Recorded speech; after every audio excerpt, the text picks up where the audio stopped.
Good morning, guys. Welcome to this Thursday, August 21st. And so we're holding on to the little rally we had yesterday after the follow-through sell-off from yesterday's at the open of yesterday. It followed through. They started heading lower pretty good. And then it turned around halfway through the day. We ended up with almost retracing the whole trading day. So that was a pretty good one. Question is if they're going to be able to hold on to that one, or was just one of those short-term little reliefs. We'll find out today if they're going to take out these support areas, especially the 6370 level. If that comes out, I think we are in for a little bit of a run to the downside. But so far, a couple of days of selling, a nice retracement yesterday. Let's see how this day kind of shapes up. As usual, not much news to drive the market this whole week. Today, though, we have a little bit more. We have jobless claims at 8:30, Philly Fed manufacturing, PMI composite at 9:45, existing home sales and leading indicators at 10. So you got a little bit stuff going on here in the morning today. Tomorrow, nothing. Yeah, Jerome Powell speaking from Jackson Hole. They're kicking off that symposium. So tomorrow at 10, we may get some action based on what Powell says. But overall, pretty light news week. So the only thing we have right now coming up is the most news we have this whole week is coming up right now. So at 8:30, 9:45, and 10. So starting off this trading session, I would start off, we are trading at around this 64.10 level.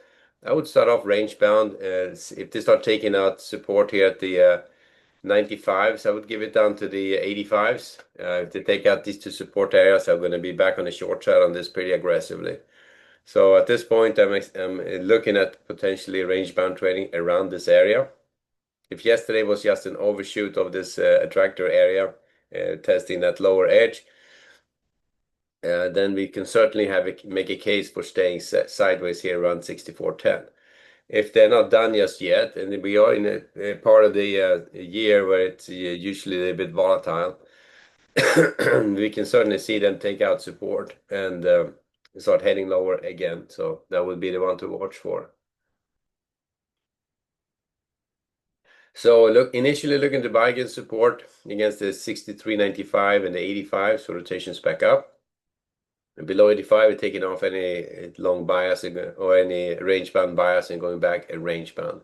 On the way up, looking for short setups against the 64.15s, 30s, and the 40s. So 64.15, 64.30s, and the 64.40s. If they get up above the 40s, for some reason, I think we are in good shape to trade back up again. I'm not necessarily in the camp thinking that's going to happen. Usually when this weakness starts kicking in, we are in for a little bit more of volatility or potentially weakness. So I would not be surprised if you get a test of the 60s here, testing that lower edge at the 70s, maybe even down to the 60s, maybe even further. So I would not be surprised at all about that. But at this point, I guess I'm going to keep my fingers crossed that we don't get by a bunch of craziness. So uh, assuming a range-bound trading day, looking forward to buy weakness, but they are right here taking out the 95s now, and they level down at 85, so that comes out. Yeah, best bets are off, and we are potentially heading lower at that point. Or I would shift back to the short side and not be very aggressive on these buying opportunities after that.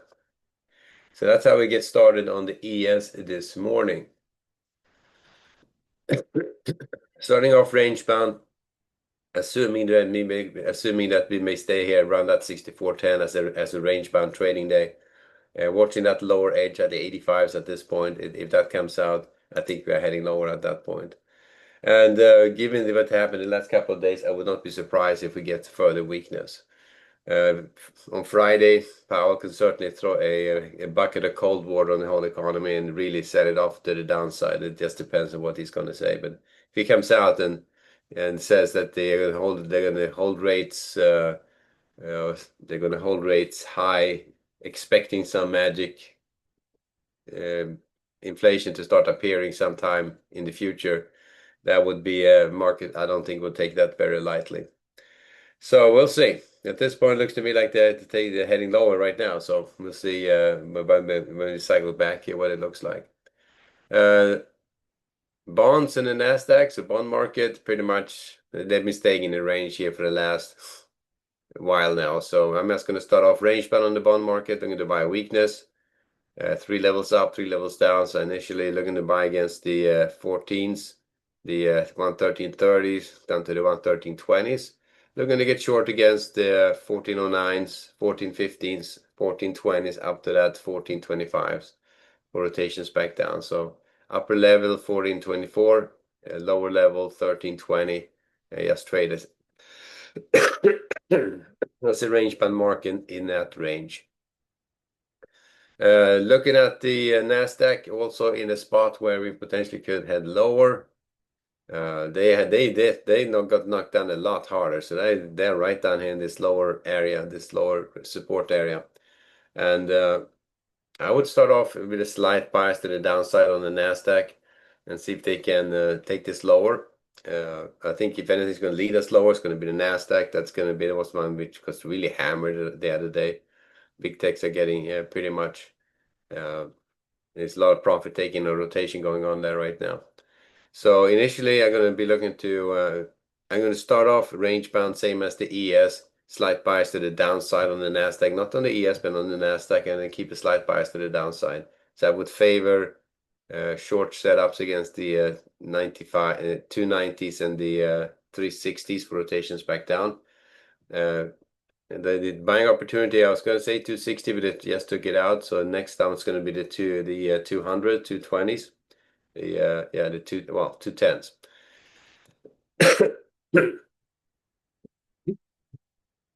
And if that lower edge comes out, then we'll basically go back on the short side of this.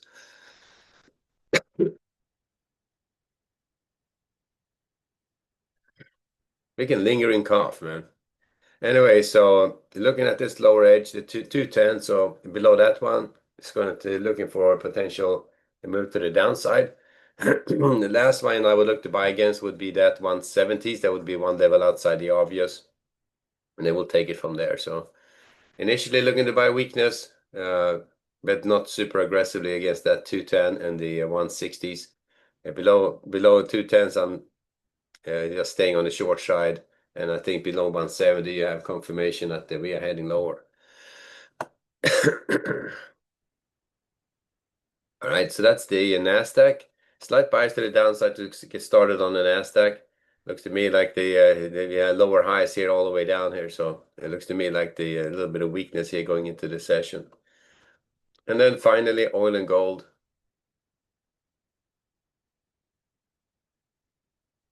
On oil and gold. Gold here is still flirting with that lower edge, but it's have not been able to take it out. They've been working at this 76 edge. It's kind of gone now. This edge has been mellowed out. So I would look at the range bound trading. At this point, I'm almost looking for a retracement back here to this attractor at 3400, but I'm starting off primarily range bound, and closer to attractor is going to be 3400 on the upside. It's going to be that 3340 on the downside. So I would just watch this and see where they're likely to go. So 30 splitting out the starting Y period. So I would look for, if this starts trading above that 33.95, look for run up here to the 34.10s. If they start taking out session lows at the 33.68, look for a run down here to the 33.50s. So inside range here, basically the current session, we're trading in the middle of it. So watch them taking out the session highs at 95. I would lean in on the long side, and below the 68.70s here, I would be leaning in on the short side. Well, leaning in and not in a massive way, but it's I think we may have a directional move at that point. So in between that band, I would look for short setups against the 88s and the 95s. Looking to buy against that 79s, 75s down to that 68 and the 70s. That's going to be a little bit less aggressive on the buying opportunity. Well, no, sorry, this is gold. So this is it's pretty much equally looking at fading those edges on gold. I was thinking slip into Nasdaq there for a second, but so there's no directional bias on gold right now. It's just straight up range bound to get started. Above the 95, look for a move potentially to the upside. Below that, say 68, potential move to the downside. And then finally, oil. Oil is pretty much holding up, trading up a little bit, but they're holding it at lower range. I would not be haven't tried to trade oil for a while now. They just kind of sloppy trading back and forth, volatility, so hasn't really been something I've been watching very carefully. But it's steadily moving to the downside right now. They're grinding back up a little bit, but trading around that 62.50 level. That looks to be the closest attractor. We have a bigger attractor down here at 61, 62. So they're kind of trading in that at value, I would say. And so that will just start off range bound on oil. Look to sell strength at 63.50s up to the 64.10s. Look to buy weakness 63, 62.70s down to that 62.20s. And I would think below 62.20s, we may have a directional move to the downside. You can probably switch that bias already here at the 62.70s if they start trading below that one. A potential run down here to that 62 could be an early short in there. But still looking to buy against that 62.20. And on the way up, it could be a nice long trade in it if they take out the 63.50s to run up here to test that upper edge at 64. And that I would still be looking for short against 64 for rotation back down again. So primarily range bound trading on oil. So both oil and gold range bound to get started. Back to the ES, and there you go. ES is down here at the 85s. Looks to me like they're going to try to take it out. So yeah, I mean, may have to just shift our bias to the short side here in a little bit if they start taking this lower. So, but we'll see. We got news in about 10 minutes or so. So we'll see how the news shakes out this morning and if there's any continuation on that selling from yesterday. So we'll leave it there, guys. Now, for yes, you know, I mentioned that yesterday. I'm not going to be in here tomorrow. Not opening the room. I'm going to be out doing fishing a tournament. I'll be available. We'll check an email and stuff like that. So I will have internet, but you know how it is. But anyways, you know, I'll reiterate that in the last update as well. Alrighty, guys. You have a good. Well, not good, but good trading. And we'll see you guys back at 11:30 for the next update. Alrighty, guys, later.